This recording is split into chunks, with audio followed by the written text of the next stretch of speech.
Jangan lupa untuk subscribe dan nyalakan lonceng notifikasinya.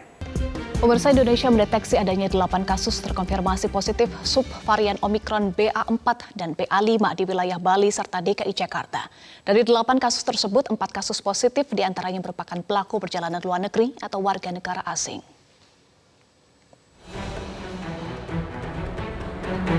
Kasus subvarian Omikron BA4 dan BA5 di Indonesia terdeteksi di Provinsi Bali sebanyak 4 kasus dan di DKI Jakarta juga terdeteksi 4 kasus. Dari total 8 kasus tersebut, ada 4 kasus terkonfirmasi positif merupakan kasus transmisi lokal, sedangkan sisanya merupakan pelaku perjalanan luar negeri. Rincian selanjutnya, ada 2 kasus terinfeksi BA4, sedangkan 6 kasus lainnya terinfeksi subvarian Omikron BA5. Dokter spesialis paru menyebut, subvarian baru Omikron ini kemungkinan lebih cepat menyebar dibandingkan subvarian BA1 dan BA2. Masyarakat diminta tetap waspada meski tidak ada indikasi gejala yang lebih parah dibandingkan varian Omikron lainnya. Secara transmisibilitas atau kemampuan menularnya dikatakan kemungkinan menyebar lebih cepat dibandingkan BA.1 maupun BA.2. Namun untuk tingkat keparahan hingga saat ini karena kasusnya masih sedikit, itu belum ada indikasi bahwa lebih parah. Jadi dikatakan minimal sama ya. Jadi memang sama dengan varian-varian B12529 atau BA1 atau Omikron yang original, mirip-mirip semuanya, belum ada terlihat indikasi ada perbedaan. Mungkin karena masih baru sedikit. Nanti Omikron ini atau COVID ini selalu update ya, dari waktu ke waktu selalu ada perubahan, makanya kita sering mengadakan pertemuan-pertemuan semacam ini. Sementara itu, Menteri Kesehatan Budi Gunadi Sadikin meminta masyarakat tetap taat protokol kesehatan serta melengkapi diri dengan vaksinasi booster, sehingga kemungkinan puncak kasus subvarian Omikron dapat ditekan. Kalau memang benar-benar masyarakat kita siap, termasuk dengan boosternya yang baik, kemungkinan besar puncaknya tidak akan tinggi. Dan ditambah dengan adanya booster ini, daya tahan imunitas masyarakat akan bertahan 6 bulan lagi. Sampai bulan Februari Maret tahun depan. Sehingga kalau itu bisa kita jaga, maka Indonesia mungkin akan menjadi satu negara yang pertama-tama dalam 12 bulan tidak mengalami lonjakan kasus. Karena biasanya setiap 6 bulan kan lonjakan kasus itu terjadi. Jadi kalau masyarakat bisa dihimbau oleh teman-teman media sekalian bahwa yuk kita dorong boosternya supaya bisa meningkatkan kekebalan atau imunitas tubuh masyarakat kita untuk melindungi sampai 6 bulan ke depan. Mudah-mudahan nanti Idul Adha 17 Agustusan kita pun bisa merayakan hari raya dan hari kemerdekaan itu dengan baik. Keluhan seringnya batuk dan merasa kelelahan merupakan 2 gejala utama yang banyak dikeluhkan pasien positif Omikron subvarian BA4 dan BA5. Berikut gejala-gejala yang akan muncul jika terinfeksi Omikron BA4 dan BA5.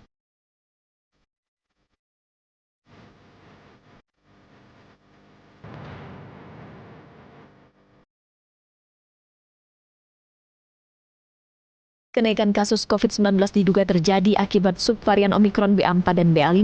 Meski sejumlah indikator menunjukkan kondisi masih terkendali, namun kewaspadaan harus tetap dilakukan agar mimpi buruk pandemi COVID-19 tidak kembali terulang di kemudian hari.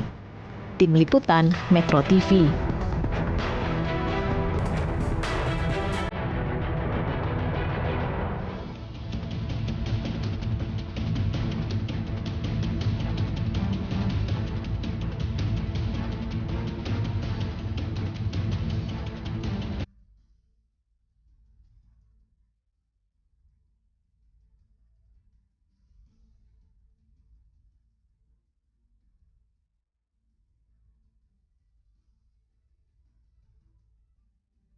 Pemirsa, dan untuk membahas lebih lanjut terkait dengan peningkatan kasus COVID-19 dan ancaman dari varian baru Omikron, kami telah bersama dengan Kepala Bidang Pengembangan Profesi Perhimpunan Ahli Epidemiolog Indonesia, Mas Dalina Pane.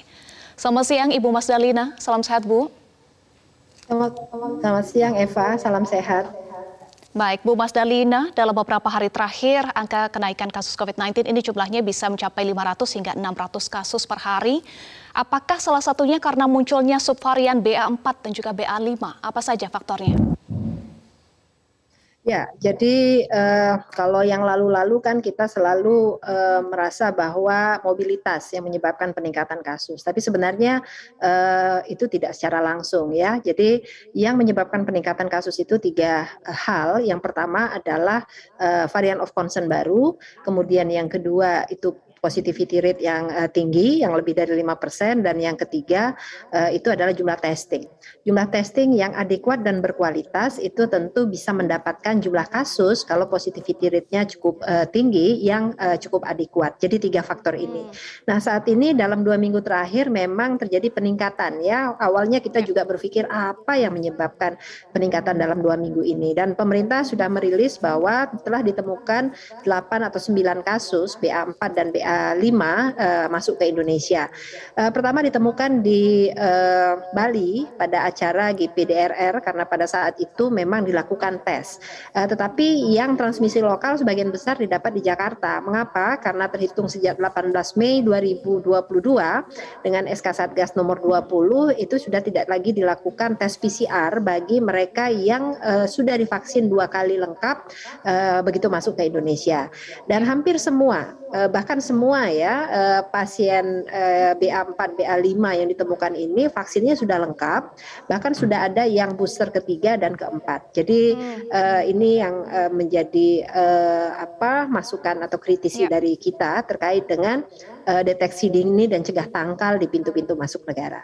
Baik, Bu Mas Dalina ada sampaikan salah satu penyebab peningkatan kasus adalah varian baru, dan sebetulnya seberapa ancaman atau seperti apa ancaman subvarian Omikron BA4 dan juga BA5 yang saat ini kasusnya sudah terdeteksi di Indonesia? Subvarian Omikron ini hampir sama dengan induknya. Di luar negeri gejalanya tidak terlalu berat. Gejalanya memang ringan. Karena itu apa yang terjadi pada puncak kasus Omikron kita beberapa waktu lalu bukan karena vaksin kita sudah cukup tinggi, karena vaksin kita pada saat itu belum juga mencapai 70%. Bahkan pada hari ini juga masih di 62-63% ya. Jadi memang karakteristik Omikron sendiri tidaklah separah atau tidaklah virulen kita sebutnya ya, tidak seganas Delta. Jadi itu yang cukup membantu di seluruh dunia. Omikron ini tidak menimbulkan hospitalisasi dan kematian yang tinggi. Tetapi dia memang menular dengan cepat.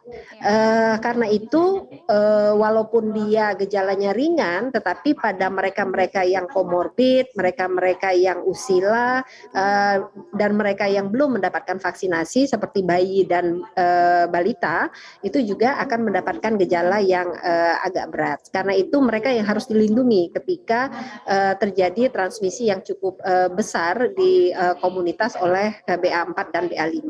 Dan bahkan di BA5 ini yang kita khawatirkan sepertinya memiliki kecenderungan untuk sampai ke infeksi saluran pernafasan bawah seperti Delta. Karena ada satu kasus kalau tidak salah usianya masih 20 tahun tetapi kemudian mengalami sesak nafas yang cukup berat dan kemungkinan ada asma ya, vaksinnya lengkap dan masih dalam perawatan. Sejauh ini sih masih bisa dikendalikan ya, masih tetap dalam perawatan. Ya, salah satu karakteristik dari subvarian ini adalah menular dengan cepat. Jadi apa langkah cepat yang harus dilakukan di tengah pelonggaran yang sudah terjadi di masyarakat saat ini, Bu Mas Dalina? Walaupun kasus kita saat ini masih terkendali dengan positivity rate masih di 1,06% minggu lalu, tetapi kemungkinan 2 minggu sampai 1 bulan ke depan ini akan terus terjadi peningkatan kalau tidak dilakukan containment yang tepat. Pada masyarakat 3M masih tetap relevan untuk dilakukan. Jadi tetap menggunakan masker, apalagi kalau pergi ke tempat-tempat layanan kesehatan itu maskernya harus diperketat. Kemudian yang kedua menjaga jarak dan cuci tangan itu tetap relevan. Dan untuk sementara waktu agar ini tidak berkembang terus, sebaiknya meminimasi untuk pergi ke tempat-tempat umum. Untuk pemerintah tentu 3T menjadi standar utama di dalam pengendalian. Tracing, testing itu tetap harus diperkuat supaya kita bisa mendapatkan kasus-kasus dalam waktu yang singkat untuk bisa dilakukan containment atau dilakukan intervensi bagi mereka. Kalau ditemukan dalam kondisi yang masih ringan, tentu akan baik bagi kasus-kasus tersebut dan akan lebih cepat untuk bisa disembuhkan. Baik. Baik, jadi protokol kesehatan juga harus terus dilakukan oleh masyarakat ya, Ibu Mas Dalina. Terima kasih Kepala Bidang Pengembangan Profesi Perhimpunan Ahli Epidemiolog Indonesia, Mas Dalina Pane, sudah bergabung bersama kami di Metro Siang. Salam sehat, Ibu Mas Dalina.